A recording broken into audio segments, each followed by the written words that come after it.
نحمده ونصلي على رسوله الكريم اما بعد بسم اللہ الرحمن الرحیم۔ کل کے سبق میں ہم نے مکی مدنی آیات، شان نزول، قرآن پاک کی 7 قرأتیں اور قرآن پاک کی حفاظت کی تاریخ کے بارے میں جانا تھا۔ آج ہم کاتب وحی کے بارے میں جانیں گے۔ کاتب وحی یعنی قرآن پاک کو لکھنے والے۔ حضور صلی اللہ علیہ وسلم نے قرآن پاک کو حفظ کرانے کے ساتھ ساتھ اس کو لکھوانے کا بھی خاص اہتمام فرمایا تھا۔ وحی کو لکھنے والے صحابی کا نام حضرت زید بن ثابت رضی اللہ عنہ ہے۔ حضرت زید رضی اللہ عنہ وحی کو لکھا کرتے اور پھر آپ صلی اللہ علیہ وسلم فرماتے کہ پڑھو، تو حضرت زید رضی اللہ عنہ پڑھ کر سناتے۔ اگر کوئی غلطی ہوتی تو حضور صلی اللہ علیہ وسلم اصلاح فرما دیتے تھے اور پھر لوگوں کے سامنے اس کو لے کر آ جایا کرتے تھے۔ وحی کو لکھنے والے حضرت زید رضی اللہ عنہ کے علاوہ اور بھی بہت سے صحابہ ہیں، لیکن سب سے زیادہ مشہور حضرت زید رضی اللہ عنہ ہیں۔ حضرت عثمان رضی اللہ عنہ فرماتے ہیں کہ حضور اکرم صلی اللہ علیہ وسلم کا وحی کو لکھوانے کے سلسلے میں یہ معمول تھا کہ وحی لکھنے والے سے یہ بھی فرما دیا کرتے تھے کہ اس آیت کو یا اس نازل ہونے والی وحی کو کون سی صورت میں اور کن آیات کے بعد لکھا جانا ہے۔ اور اس وقت کاغذ بہت کم جو ہے دستیاب تھا، تو اس لیے قرآن پاک کی آیتوں کو پتھر کی سولوں پر، چمڑے کے ٹکڑوں پر، کھجور کی شاخوں،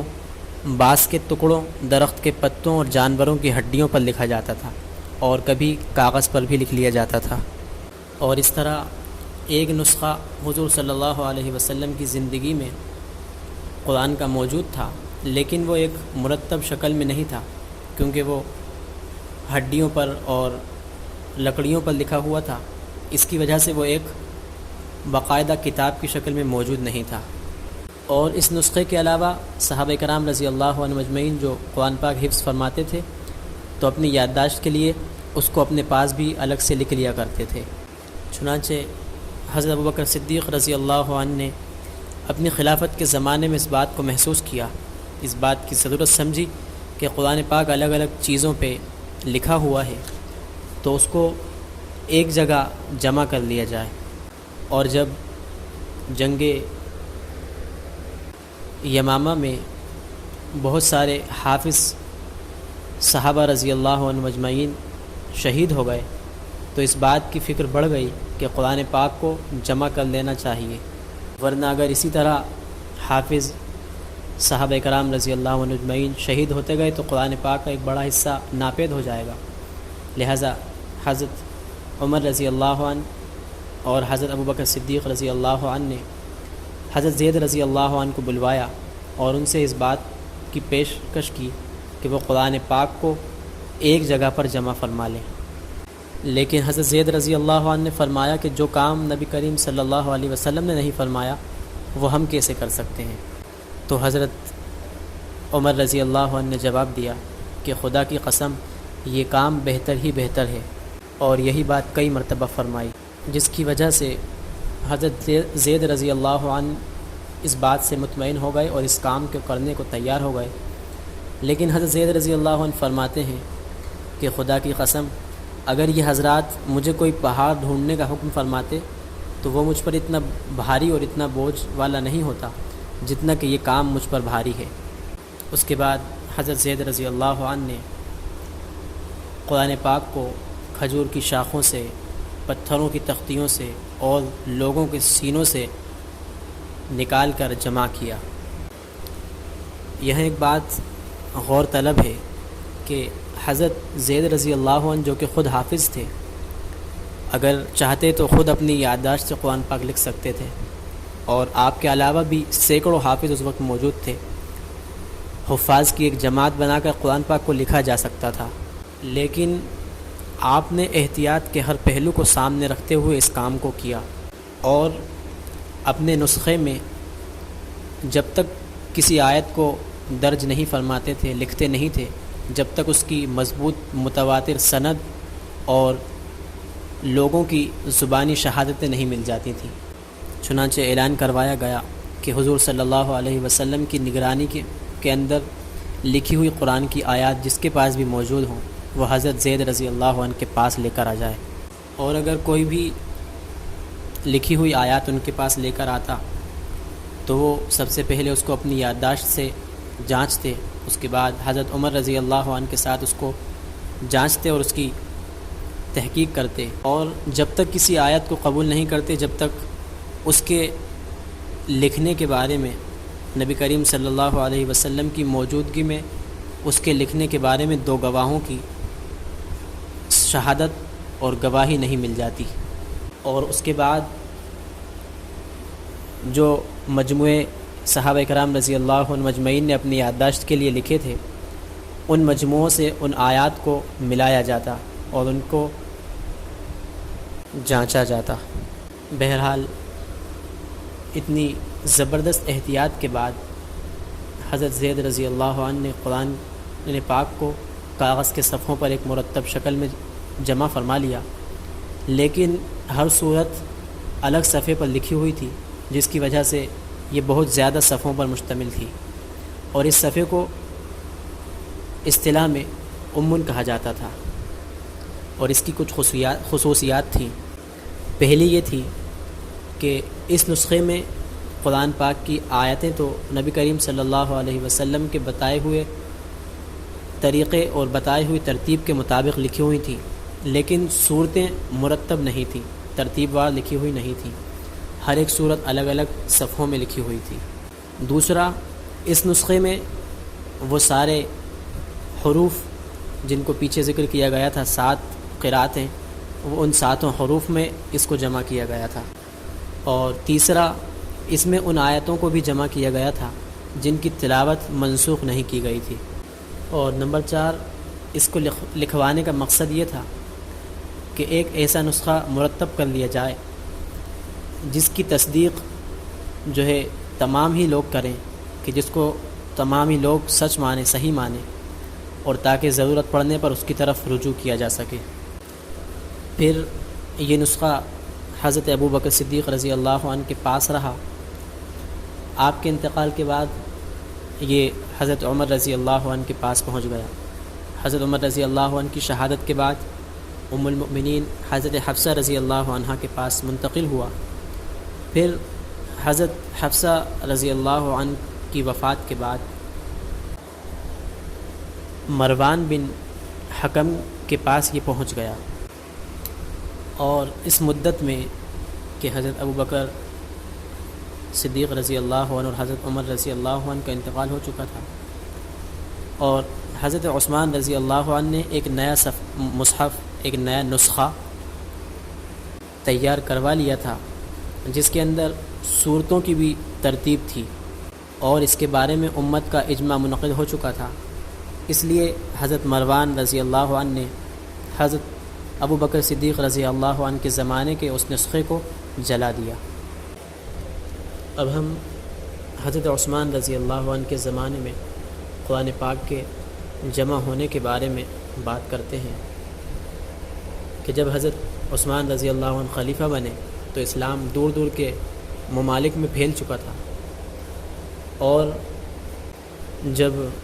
نئے علاقے کے لوگ مسلمان ہوئے تو انہوں نے انہی مجاہدین یا انہی تاجروں سے قرآن پاک کو سیکھا جن کی بدولت وہ مسلمان ہوئے۔ اور ایک بات پیچھے آ چکی ہے کہ قرآن پاک 7 حروف پر نازل ہوا، تو صحابہ کرام رضی اللہ عنہم کو بھی نبی کریم صلی اللہ علیہ وسلم نے الگ الگ قرأتوں سے قرآن پاک پڑھنا سکھایا تھا۔ تو جس صحابی کو جس طریقے سے قرأت آتی تھی اپنے شاگردوں کو وہ اسی کی طریقے پر سکھاتا تھا۔ پھر جب یہ قرأتوں کا اختلاف دور دراز کے علاقوں میں پھیلنے لگا تو لوگوں میں اس کے متعلق جھگڑے شروع ہو گئے کہ لوگ اپنی قرأت کو صحیح سمجھتے اور دوسروں کی قرأت کو غلط قرار دیا کرتے، جس میں ایک بہت بڑا خطرہ تھا کہ لوگ قرآن کریم کی ان متواتر قرأتوں کو، 7 قرأتوں کو جو نبی کریم صلی اللہ علیہ وسلم سے ثابت تھی، ان کو غلط قرار دینے کی سنگین غلطی میں مبتلا ہو رہے تھے۔ اس جھگڑے کو ختم کرنے کے لیے حضرت عثمان رضی اللہ عنہ نے صحابہ کرام رضی اللہ عنہ کو مشورے کے لیے بلوایا اور اس بات کو پیش کیا کہ لوگوں کے اندر قرأت کے متعلق، قرآن کو پڑھنے کے متعلق اختلاف ہو رہا ہے، جھگڑے ہو رہے ہیں، اور اپنی اس بات کو پیش کیا کہ میری یہ رائے ہے کہ میں نے یہ سوچا ہے کہ قرآن پاک کے مصاحف کو اس طرح سے مرتب کیا جائے کہ اس کے اندر 7 قرأتوں کو بآسانی پڑھا جا سکے۔ اس بات پر تمام صحابہ کرام رضی اللہ عنہ حضرت عثمان رضی اللہ عنہ کی رائے پر متفق ہو گئے۔ پھر حضرت عثمان رضی اللہ عنہ نے 4 صحابہ کرام رضی اللہ عنہ مجمعین کو یہ ذمہ داری عطا فرمائی، جن میں سے ایک حضرت زید بن ثابت رضی اللہ عنہ بھی تھے، اور حضرت ابوبکر صدیق رضی اللہ عنہ کے نسخے میں چونکہ صورتیں ترتیب کے ساتھ نہیں لکھی ہوئی تھیں، اس نسخے میں اس کا بھی خیال رکھا گیا اور صورتوں کو بھی مرتب کیا گیا، اور اس نسخے میں اس بات کا بھی خیال رکھا گیا کہ 7 قرأتوں کے ساتھ اس کو پڑھا جا سکے، اس لیے اس میں زبر زیر پیش اور نقطے نہیں لگائے گئے، اور اس قرآن کی 5 یا 7 کاپیاں کی گئیں جن کو الگ الگ ملکوں میں بھیجا گیا، کہ ایک نسخہ مکہ مکرمہ میں محفوظ کر لیا گیا اور شام، یمن، بحرین، بصرہ، کوفہ، ان جگہوں پر اور نسخے بھیجے گئے، اور اس نسخے کو تیار کرنے کے بعد حضرت عثمان رضی اللہ عنہ نے وہ تمام نسخے اکٹھے کیے جو اس سے پہلے تھے جن میں اختلاف ہو رہا تھا، اور ان تمام کو جلا دیا تاکہ آئندہ کوئی اختلاف نہ ہو۔ قرآن کے متعلق اس کارنامے پر حضرت عثمان رضی اللہ عنہ کی امت محمدیہ بڑی احسان مند ہوئی، اور تمام صحابہ کرام رضی اللہ عنہ مجمعین نے آپ کی حمایت بھی فرمائی۔ حضرت علی رضی اللہ عنہ حضرت عمر رضی اللہ عنہ کے بارے میں فرماتے ہیں کہ عثمان کے بارے میں کوئی بات ان کی بھلائی کے سوا نہ کہو، کیونکہ اللہ کی قسم انہوں نے قرآن کے مصاحف کے معاملے میں جو کام کیا ہے وہ ہم سب کی موجودگی اور مشورے کے ساتھ کیا ہے۔ حضرت عثمان رضی اللہ عنہ کے اس کارنامے کے بعد